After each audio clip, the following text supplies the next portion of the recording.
Assalamualaikum warahmatullahi wabarakatuh. Perkenalkan, nama saya Safriana Rosayenza Putri dari kelas MBSA semester 3. Di sini saya akan membuat tugas video untuk memenuhi tugas akhir matkul manajemen syariah. Materi yang saya akan bahas di sini yaitu tentang ruang lingkup bisnis syariah.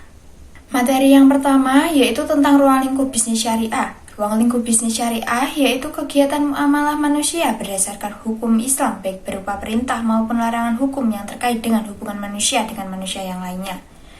Ruang lingkup bisnis syariah ini mencangkup aktivitas bisnis dan ekonomi yang tidak memiliki batasan dalam hal kepemilikan harta, baik jasa maupun barang, namun tetap berpegang teguh pada prinsip-prinsip syariah Islam. Materi selanjutnya yaitu tentang pengertian bisnis. Bisnis merupakan aktivitas individu maupun kelompok yang menyediakan barang atau jasa untuk memperoleh keuntungan atau penghasilan. Pengertian bisnis menurut para ahli, yang pertama yaitu menurut Griffin dan Ebert, bisnis merupakan sebuah organisasi yang menyediakan barang atau jasa untuk menghasilkan keuntungan.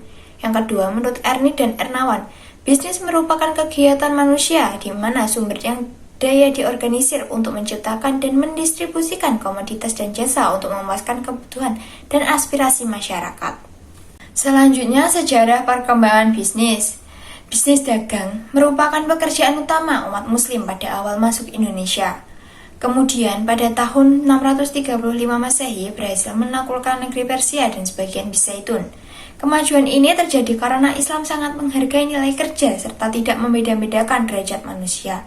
Pada zaman dahulu, bisnis merupakan perusahaan keluarga yang tertutup seperti menanam tanaman, membuat pakaian, membuat rumah yang dilakukan sendiri atau dengan bantuan orang lain. Namun seiring berjalannya waktu, terjadi kemajuan yang sangat signifikan pada bisnis yang menjadikan bisnis lebih terbuka. Selanjutnya yaitu materi usaha perusahaan. Untuk mencapai tujuan dan mempertahankan kelangsungan kebutuhan konsumen akan barang dan jasa, perusahaan menciptakan persaingan bisnis yang sehat dan akan menimbulkan beberapa keuntungan. Beberapa keuntungannya yaitu yang pertama, harga bagi konsumen lebih rendah sebab produsen berusaha bekerja efisien dan menurunkan harga jual. Yang kedua, tiap bisnis berusaha menciptakan inovasi dan variasi baru dengan muncul yang lebih baik. Yang ketiga, tiap bisnis akan meningkatkan pelayanan bagi konsumen agar konsumen merasa puas. Usaha mikro menurut Awali Rizky berdasarkan Undang-Undang Nomor 9 Tahun 1995. Yang pertama yaitu usaha menengah.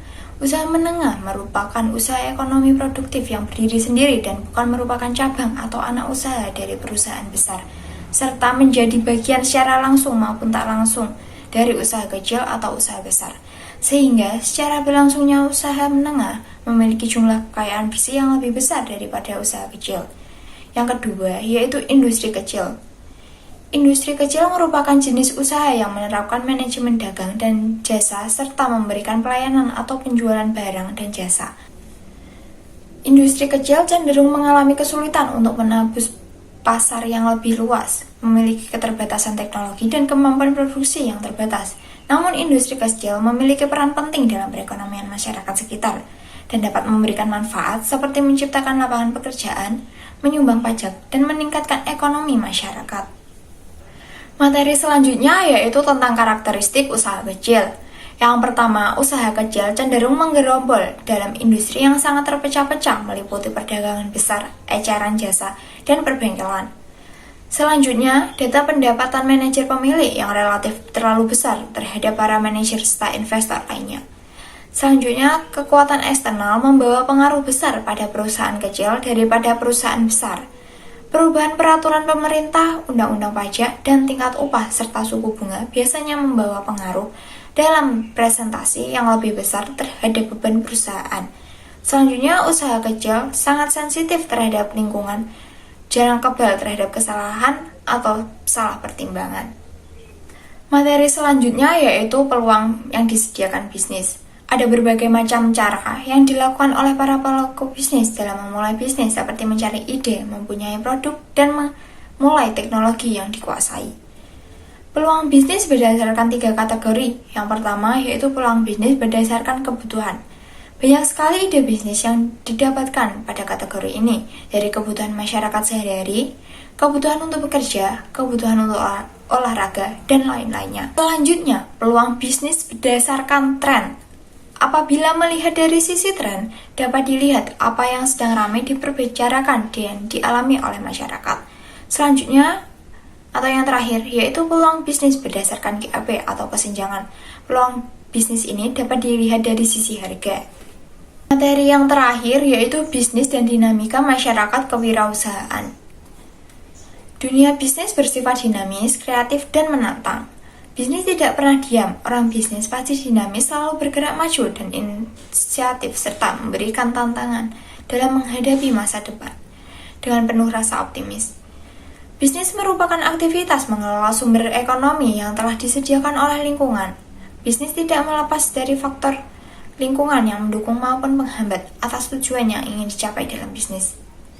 Lingkungan bisnis adalah seluruh karakter dan faktor yang dapat mempengaruhi baik secara langsung maupun tidak langsung.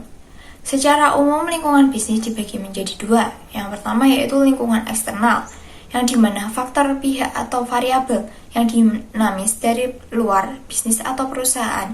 Perusahaan tidak dapat dipisahkan dari masyarakat dan sebagai sistem masyarakat yang disusun dengan semua unsur dalam masyarakat lingkungan eksternal maupun variabel yang strategis, serta memiliki dinamis jangka panjang dan secara strategis sering membutuhkan peluang dan tantangan yang akan dihadapi. Yang kedua yaitu lingkungan internal, faktor variabel atau atribut yang melekat atau berada di lingkungan bisnis dan mencangkup mempengaruhi bisnis secara langsung seperti tenaga kerja, modal alat sistem manajemen, sarana dan prasarana yang tersedia di dalam perusahaan dalam interaksi secara organisasi, coba dikendalikan oleh manajemen perusahaan dan secara langsung dapat dipengaruhi. Sekian tugas video dari saya. Bila ada salah kata, mohon maaf. Wassalamualaikum warahmatullahi wabarakatuh.